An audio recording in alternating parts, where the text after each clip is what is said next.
오늘은 본문의 말씀을 통해서 예수를 알미라라는 제목으로 여러분과 함께 말씀을 나누기로 원합니다. 사랑하는 여러분, 신앙생활에 있어서 가장 큰 유익을 주는 것은 무엇일까요? 지난주 말씀의 근거에서 본다면 사도 바울은 그리스도를 아는 지식이 가장 고상하다라고 고백하였습니다. 고상하다라는 것은 매우 대단한 특징이나 가치를 가진다는 의미를 가지고 있습니다. 따라서 바울은 예수님을 아는 지식이 매우 대단한 가치를 가지고 있음을 고백하고 있습니다. 그래서 바울은 매우 대단한 가치를 가지고 있는 예수를 아는 지식을 얻었기 때문에 주님을 위하여서는 모든 것을 잃어버리고 배설물로 여길 수 있었습니다. 세상에서 가장 고상한 예수 그 이름만으로도 우리 마음속에는 다양한 감정과 생각이 떠오릅니다. 사랑, 희생, 용서, 평화, 긍휼, 자비, 그리고 우리가 지난주 금요일 말씀에 나누었던 것처럼 하나님의 위로. 이 모든 단어들이 예수님과 연결되어져 있습니다.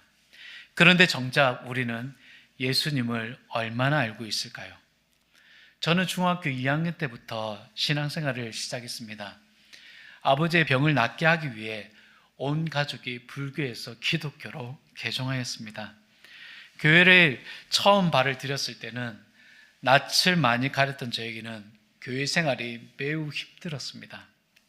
다닥다닥 붙어서 예배하는 것도 힘들었고 찬양도 말씀도 마치 다른 세계에 온 것처럼 앉아 있어야만 했습니다.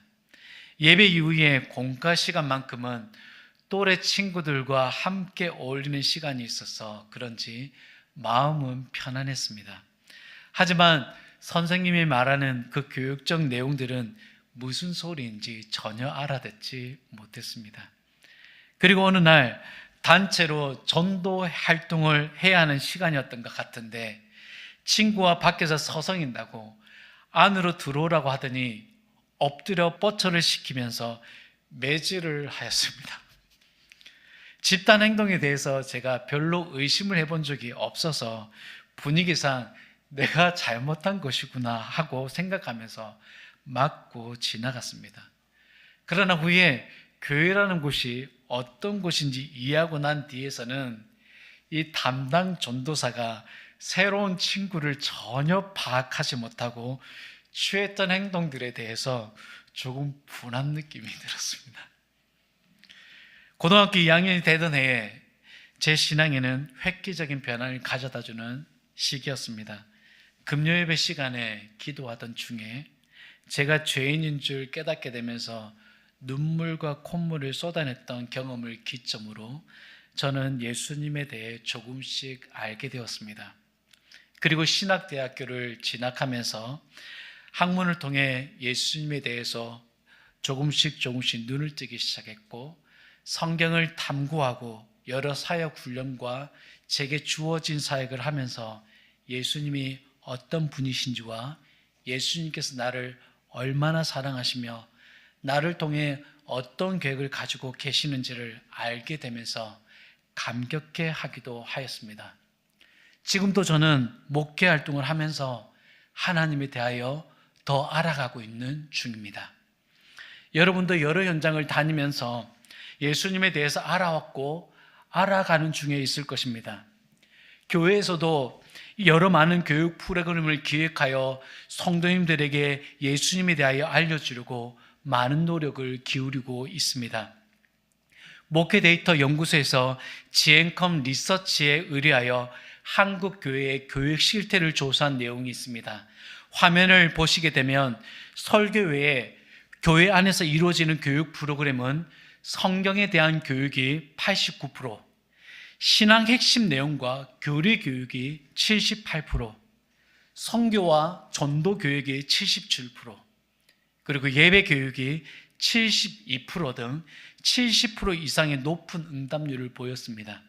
상대적으로 낮은 응답은 세상에서 기독교인으로 살아가는 실천은 67%, 크리스천 가정생활에 대하여는 63%, 크리스천의 직장 생활에 대해서 46%였습니다. 이런 다양한 프로그램 가운데서 교회에 가장 필요한 교육이 무엇인가에 대해서 목회자와 성도들에게 물어봤습니다. 화면을 보시게 되면 성도의 입장에서 받고 싶은 교육은 세상에서 기독교인으로 살아가는 실천에 대한 교육이 36% 높게 나왔습니다. 목회자 역시도 이에 대한 질문으로 57%에 대한 높은 응답률을 보였습니다. 높은 응답률로 보아서 교육적인 내용뿐만이 아니라 우리의 삶에 실천이 함께 어우러져야 한다는데 많은 분들이 공감하시는 것 같습니다. 여러분, 행함이 없는 믿음은 마치 머리만 큰 가분수와 같다고 합니다. 성경에서는 이런 사람들을 바리새인이라고 부르기도 하죠. 그렇다면 우리는 그 실천에 대한 교육을 통해서 그리스도임을 증명하려고 하는 것일까요? 아니면 우리는 그 실천의 교육을 통해 그리스도를 더 깊이 알아가려고 하는 것일까요? 이 두 가지 중 어느 것이 선행되어져야 하는지는 중요하지는 않습니다. 왜냐하면 우리가 그리스도를 알아가는 삶을 추구하다 보면 자연스레 우리가 그리스도인으로 주변 사람들로부터 인정받게 될 것이기 때문입니다. 이러한 실천 교육이 그리스도를 알아가는 것이라고 할 때 사도 바울 역시도 이 사실에 초점을 두고 있습니다. 바울은 예수 그리스도를 아는 고상의 지식에 푹 잠겨 예수님에 대해 더 강력한 매력을 느끼며 그리스도를 더욱 알아가기 위해 자신의 삶을 그리스도의 부활과 고난에 참여하겠다라는 강한 의지를 드러내고 있습니다. 빌립보 3장 10절 말씀을 함께 읽도록 하겠습니다. 내가 그리스도와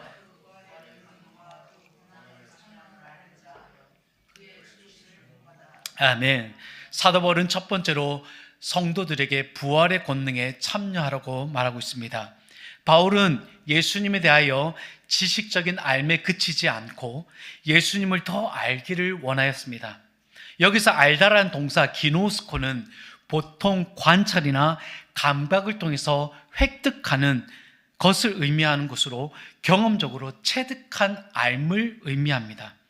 그는 그리스도를 알고 있지만 부분적으로 알고 있는 자신을 자극하여 평생에 걸치더라도 다 알 수 없는 예수님을 알기 위해 주님의 부활의 권능과 고난에 참여하는 것이 바울의 가장 큰 목표가 되었습니다. 빌립보서 3장 13절과 14절에 이렇게 기록합니다.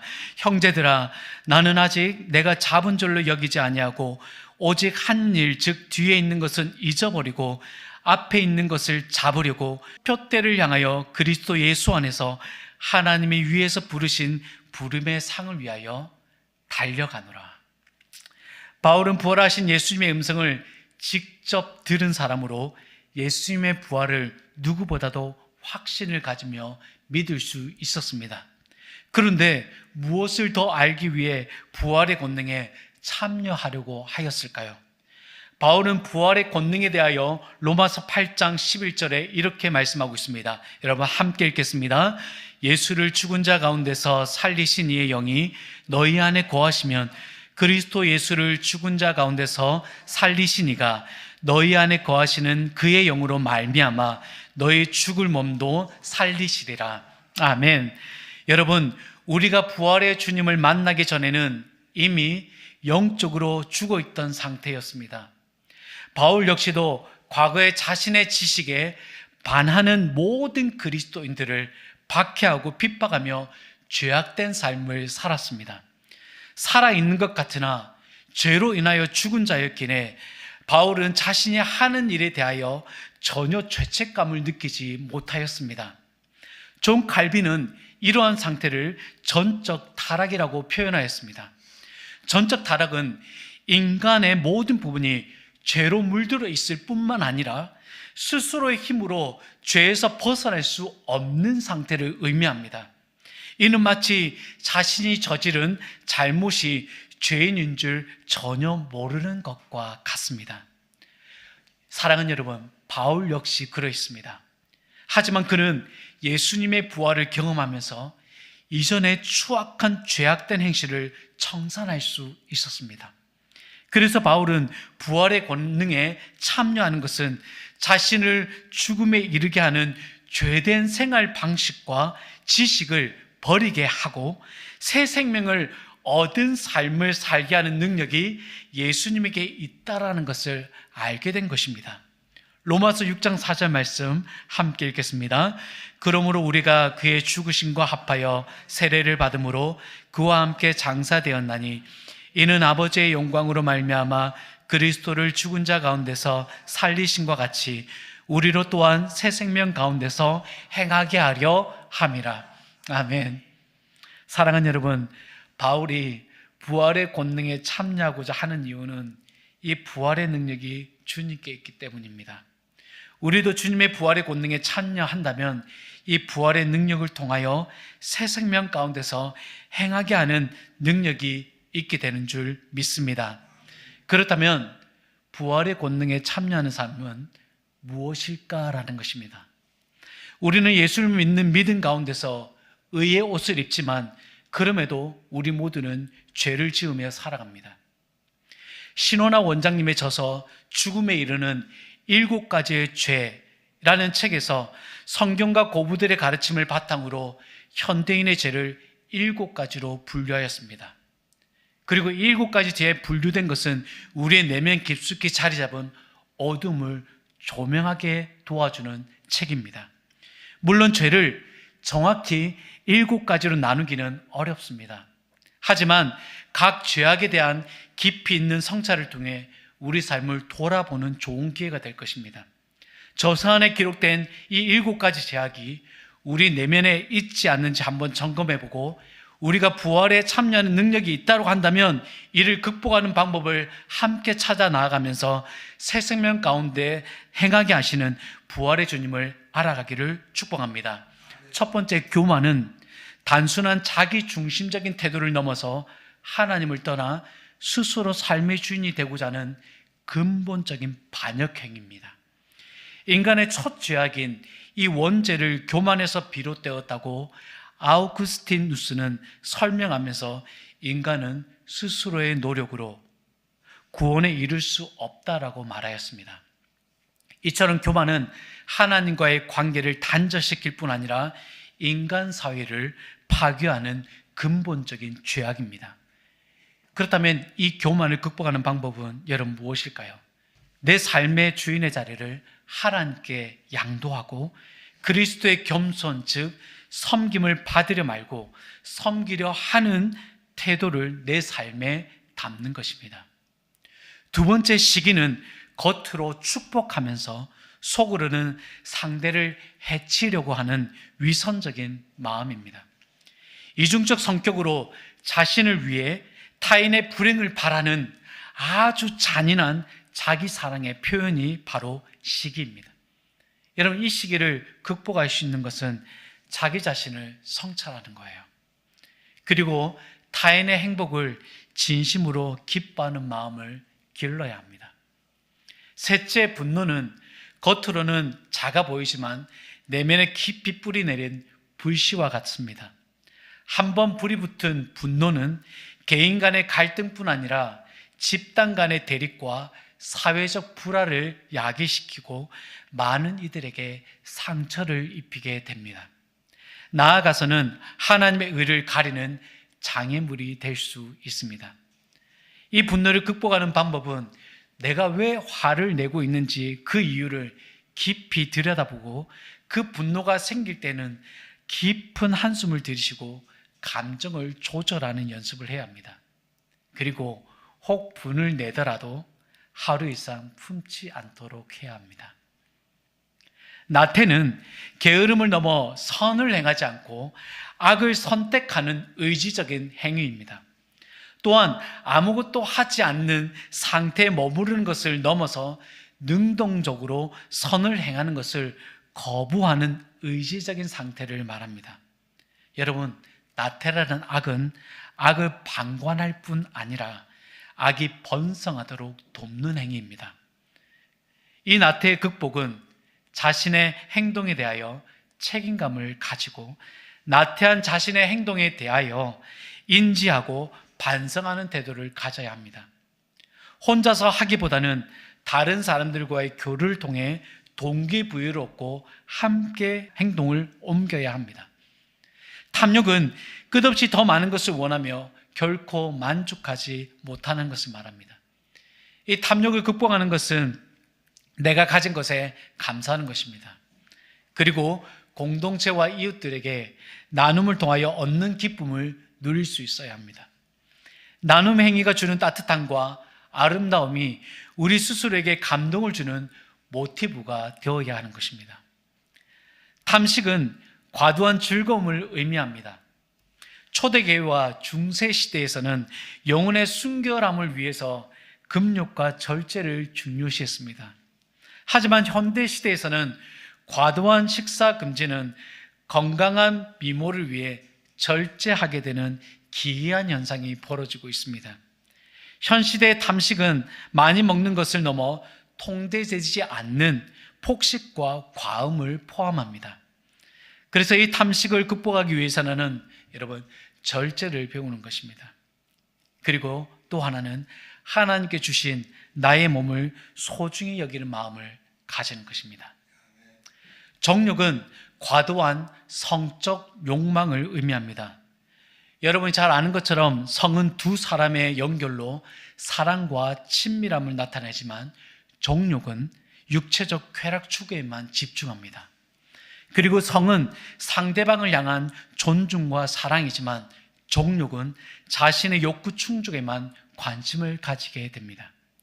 이러한 이기적인 욕망은 상대에게 상처를 입히고 관계를 파괴할 수 있습니다.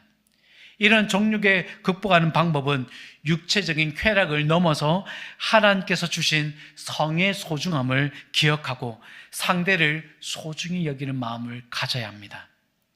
보디발의 아내를 피하였던 요셉처럼 이 정욕을 극복하는 방법은 자리를 비우고 피해야 합니다. 여러분, 마지막으로 허영입니다. 허영은 어느 사회이든 심각한 문제입니다. 정욕보다 더 붉어진 것이 이 허영이 아닐까 싶습니다. 허영은 외모, 그리고 물질, 그리고 성공 등에 대한 과도한 집착으로 자기 과시를 하게 되고 이로 인하여 타인과 비교 속에서 자신을 평가하고 불안감 속에 휩싸이며 살아가게 됩니다. 이를 극복하기 위해서는 하나님 안에서 자신의 가치를 발견하는 것입니다. 자신만의 그 고유한 가치와 개성을 존중하면서 타인과의 비교를 멈추는 것입니다. 사랑하는 여러분, 우리가 부활의 권능에 참여하게 될 때 이 7가지 죄의 항목들이 내 안에서 역사하지 못하게 됩니다. 또한 하나님의 생명력으로 채울 수 있는 부활의 능력이 우리 안에 머물게 되면서 생명력 있는 삶을 만들어가게 되는 것입니다. 여러분, 예수님의 부활은 죄와 죽음의 권세를 이기신 사건입니다. 믿으십니까? 아멘. 따라서 부활의 권능에 참여한다는 것은 우리 안에 있는 죄의 습관과 죽음의 그림자가 우리에게서 벗겨지는 것이고 우리의 삶에 부활의 생명과 기쁨을 누리게 되는 것입니다. 여러분, 이러한 삶이 저와 여러분에게 이루어지기를 축복합니다. 두 번째, 바울은 고난에 참여하기를 원하였습니다.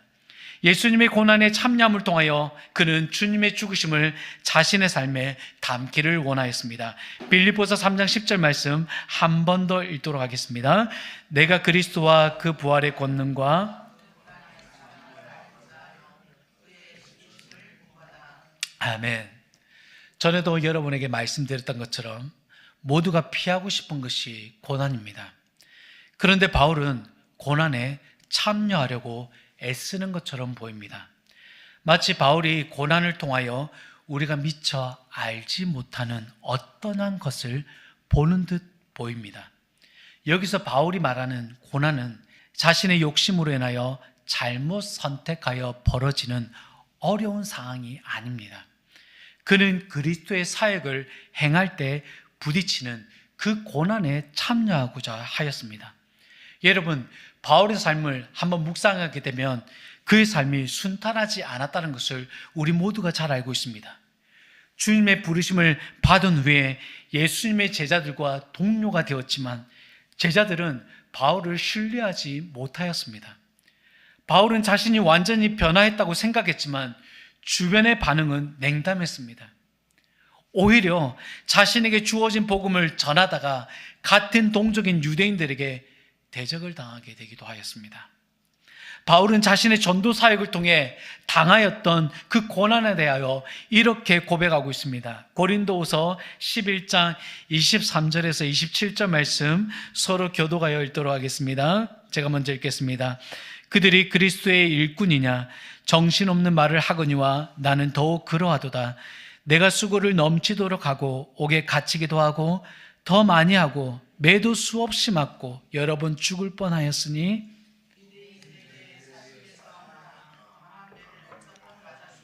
세 번 태장으로 맞고 한 번 돌로 맞고 세 번 파선하고 일주야를 깊은 바다에서 지냈으며 강의 위협과 홍대의 위험과 동족의 위험과 이방인의 위험과 시내의 위험과 광야의 위험과 바다의 위험과 거짓 선지자의 위험 함께 읽겠습니다. 또 수고하며 애쓰고 여러 번 자지 못하고 줄이며 목마르고 여러 번 굶고 춥고 헐벗었노. 사랑하는 여러분, 복음의 그 고난에 참여했던 사도 바울의 삶이 여러분 얼마나 대단해 보입니까? 그런데 그 고난에 참여하겠다라고 말했던 바울의 고백과 그 고난에 참여하라고 말하는 이 권면은 오늘 저와 여러분에게 어떻게 와닿습니까? 너무 큰 부담감으로 와닿지 않습니까? 복음의 사역에 동참했던 바울은 죽음의 위험에서 벗어날 수 없었습니다. 돌에 맞고 매를 맞고 세 번이나 배가 난파되었으며 강에서 익사할 뻔한 위험과 강도, 동족, 이방인, 심지어 거짓 형제들에까지 생명의 위협을 느껴야 했습니다.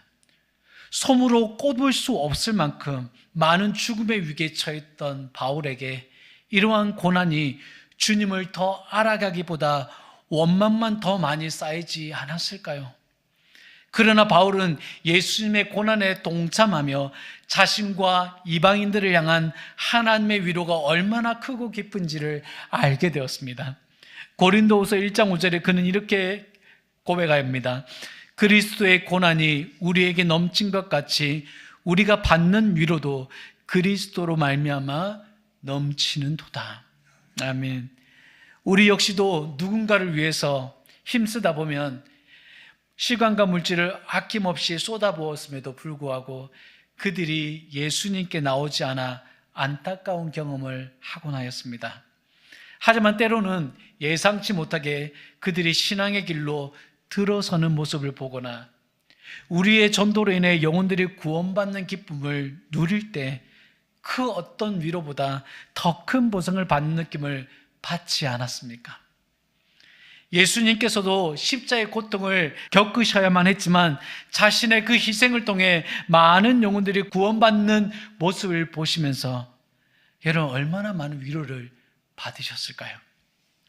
바울이 고난의 참여를 통해 주님을 더욱더 깊이 알게 된 것은 고난 속에서 자신의 연약함을 깨닫고 하나님의 절대적인 필요성을 알게 되었습니다. 이는 하나님께서 우리와 더욱 친밀한 관계를 맺기를 원하시며 하나님의 유일한 희망이라는 것을 알게 되었습니다. 고린도후서 1장 9절 함께 읽겠습니다. 우리는 우리 자신이 사형 선고를 받은 줄 알았으니 이는 우리로 자기를 의지하지 말고 오직 죽은 자를 다시 살리시는 하나님만 의지하게 하심이라. 아멘.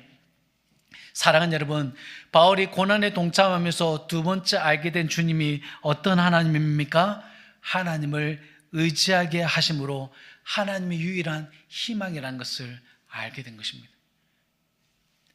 세 번째로 바울이 고난에 참여하면서 예수님을 알게 된 것은 사랑을 부어주시는 예수님입니다. 로마서 5장 3절과 5절 말씀을 한 목소리로 읽도록 하겠습니다.